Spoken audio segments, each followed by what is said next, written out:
The rain that battered the rusted corrugated tin of the Blackwood Ridge primary hoist house did not sound like water. It sounded like gravel thrown by a spiteful, invisible hand across 6 acres of rot. Arthur Vance stood in the ruined threshold, adjusting the battery pack of his heavy industrial halogen lantern, feeling the cold air pull itself downward into the earth with the steady, rhythmic draw of a dying man inhaling through a crushed throat. Below him lay Sub-Level 7, a forgotten arterial shaft of the Blackwood salt and iron conglomerate that had been officially dynamited and sealed in November of 1928, following what the local newspapers had lazily termed a catastrophic fire damp ignition and structural subsidence. But Arthur had spent 3 years wading through land deeds, coroner records, and handwritten asylum intake ledgers in Richmond, and he knew there had been no fire damp. Methane does not cause 42 subterranean drillers to systematically carve off their own eyelids with copper slag scrapers before bricking themselves into an airlock from the inside. The air blowing up through the splintered floorboards carried no scent of wet coal or sulfur, but rather a dry, ancient sharpness, a metallic tang reminiscent of copper pennies held under an iron tongue, mixed with the faint, suffocating sweetness of old tallow left to rot in a cellar. He moved past the collapsed oak timbers of the staging office, his heavy rubber boots sinking into a carpet of black mold so dense it yielded like soaked felt. The auxiliary winch cage was still suspended over the dark mouth of shaft 3, held in place by a single, terrifyingly thick strand of braided cable that hummed in the draft with a low, sub-audible vibration that rattled the fillings in Arthur's jaw.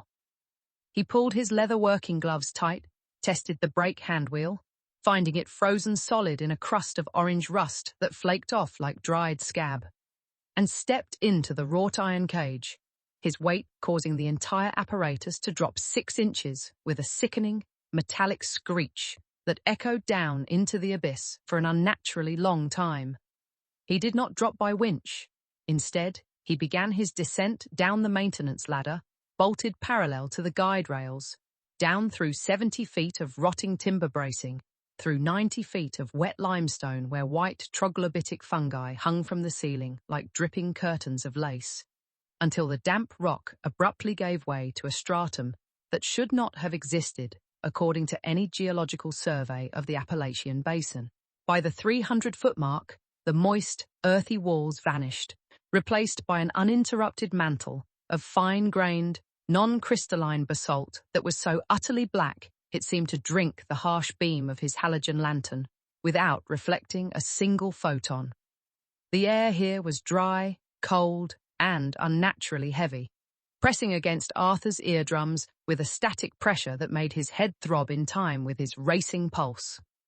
The iron rungs of the ladder ended abruptly, sheared off as if by a massive hot blade, forcing him to drop the last 4 feet onto a wide, flat floor composed of smooth, interlocking stone tiles that bore no mortar seams whatsoever. He stood still for several minutes, listening to the absolute silence of the subterranean earth.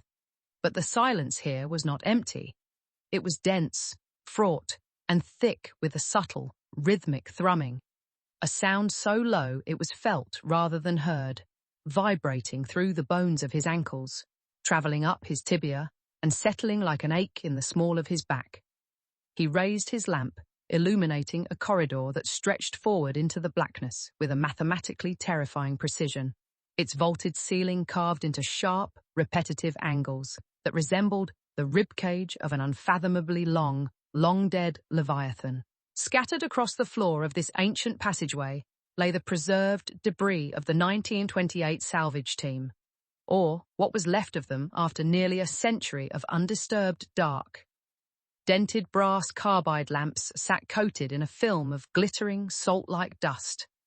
Pickaxes lay with their ashwood handles dried to the consistency of pumice, their iron heads eaten away into feathered filigrees of iron oxide. And everywhere there were clothes. Tweed trousers, wool shirts, and leather work shoes remained perfectly positioned on the stone, filled out as though their wearers were still standing. But when Arthur leaned down and brushed the cuff of a heavy canvas jacket with the tip of his boot, the garment collapsed instantly into a fine grey powder, revealing nothing beneath it. No bones, no skulls, no trace of dried tissue or organic rot, only empty cloth shapes resting upon the pristine black basalt.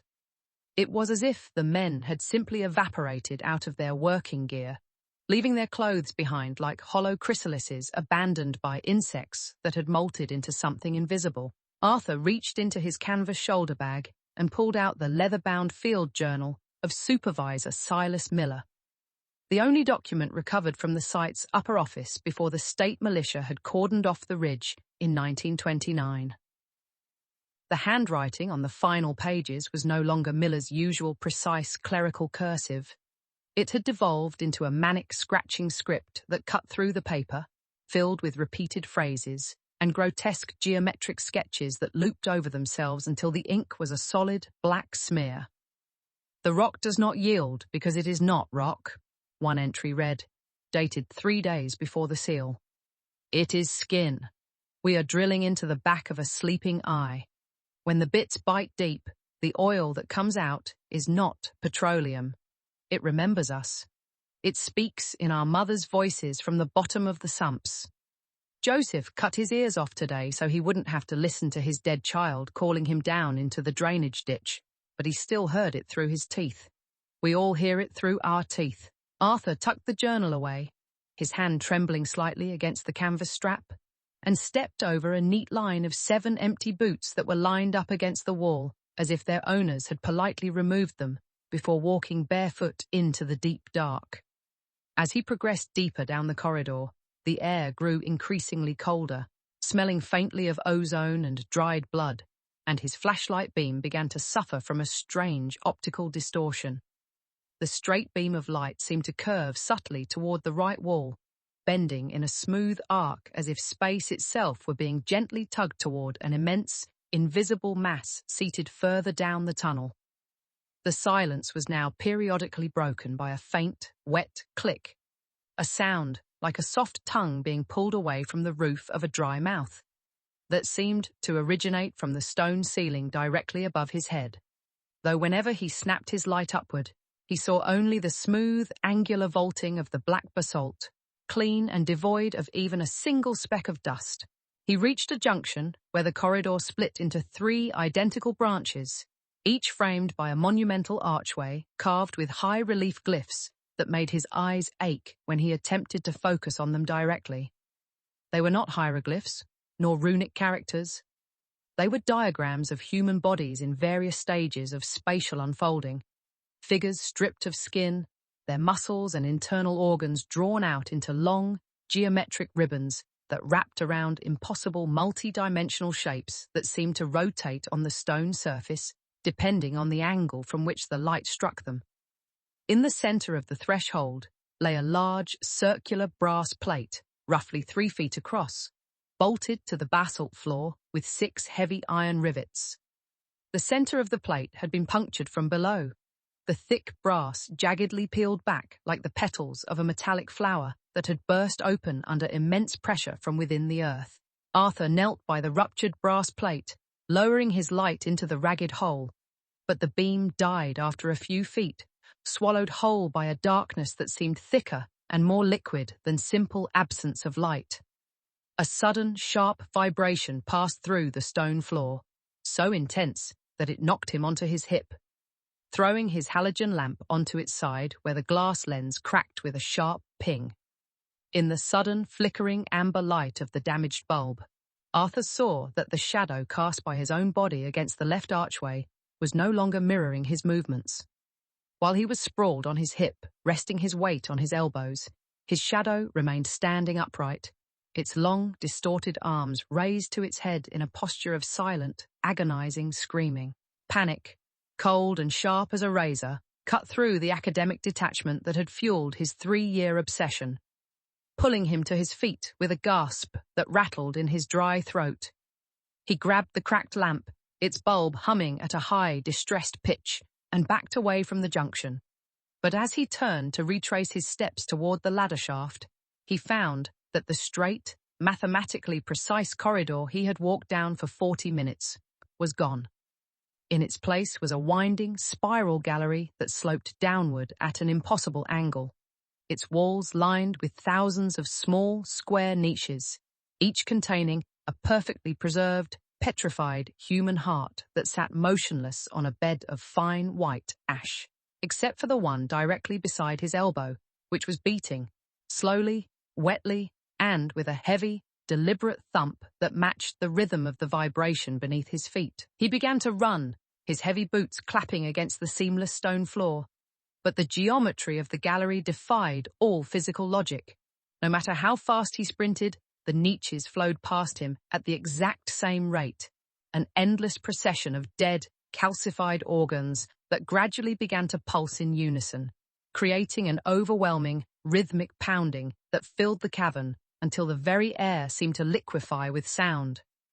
The air grew hot, a suffocating, humid heat that smelled of scorched copper and wet fur, and his skin began to prickle with intense static electricity, making the tiny hairs on his arms stand on end until they pulled at his paws.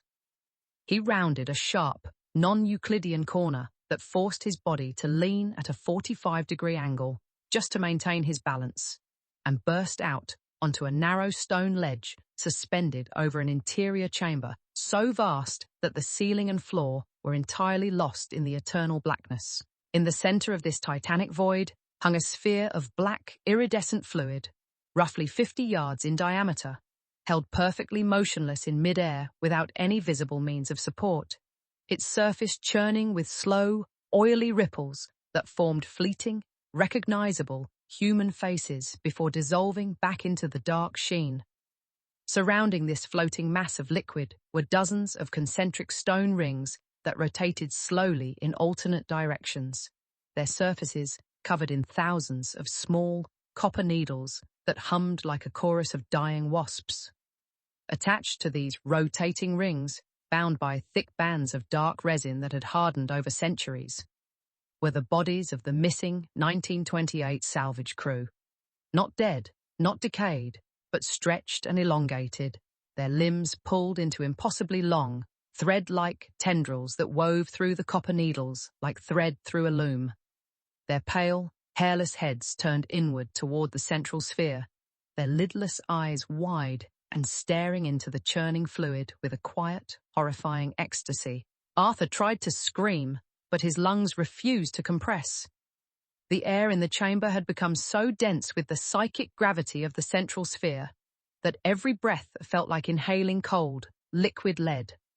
One of the figures bound to the third rotating ring, a man whose stretched torso was covered in the shredded remnants of a supervisor's flannel shirt, his face recognizable from the dusty photograph Arthur had found in the Richmond archives as Silas Miller, slowly turned his head toward the ledge, his neck extending with a wet, popping sound as 3 cervical vertebrae dislocated to allow the movement. Miller's mouth opened, stretching wider and wider until his cheeks tore along the jawline in a spray of thick black oil, and from that ruined, hollow cavity came a voice that was not a voice at all, but a projection of pure, articulated thought that struck Arthur directly behind his eyes with the force of a physical blow. "Why do you still wear your skin, Arthur? It is so tight. It holds your thoughts in such small, dark corners.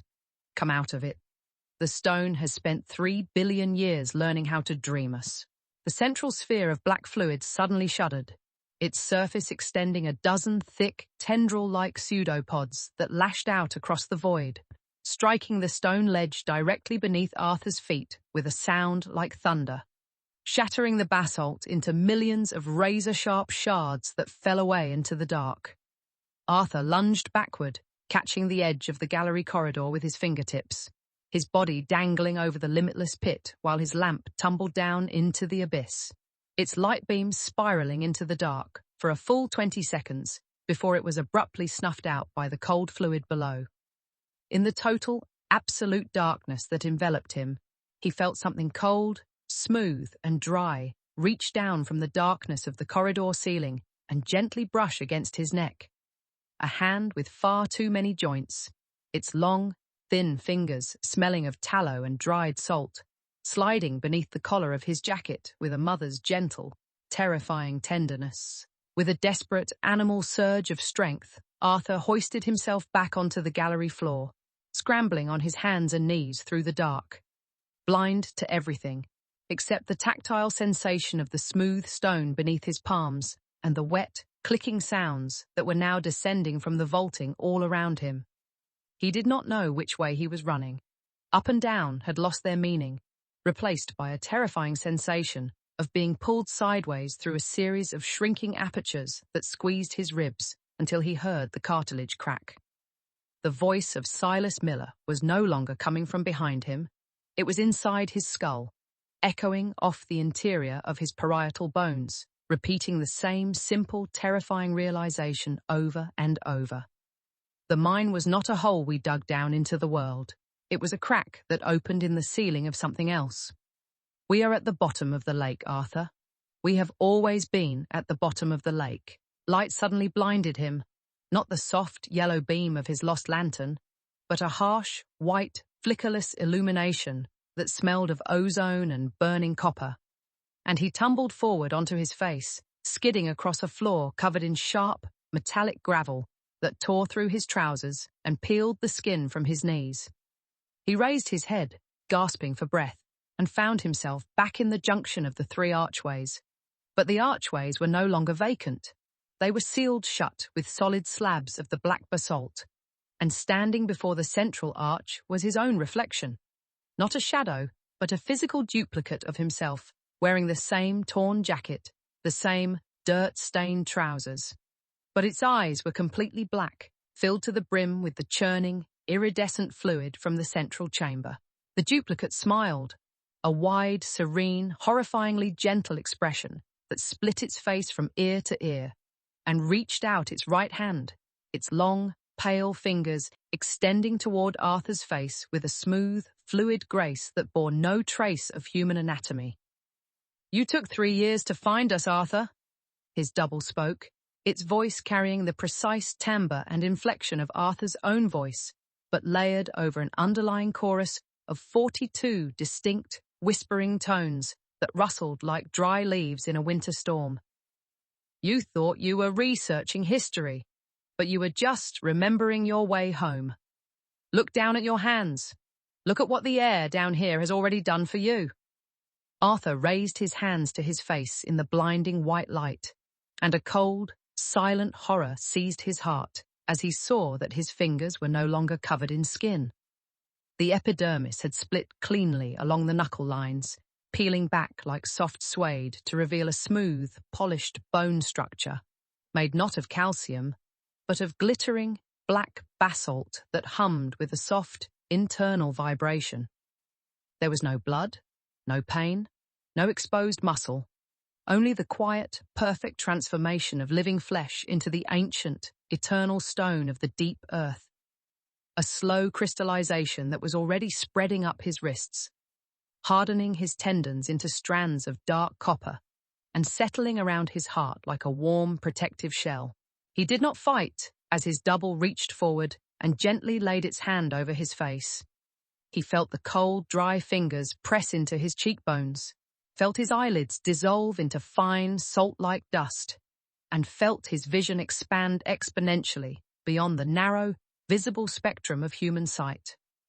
Through the solid basalt walls of the chamber, he could now see the entire mountain, not as rock and dirt, but as a vast, living organ that pulsed with deep electromagnetic tides, its ancient subterranean roots extending down miles into the mantle, where billions of long, geometric threads wove through the dark, binding thousands of lost men, lost cities, and forgotten epochs into a single, vast, dreaming consciousness that had been waiting beneath the Appalachian Ridge since the stars were young and cold.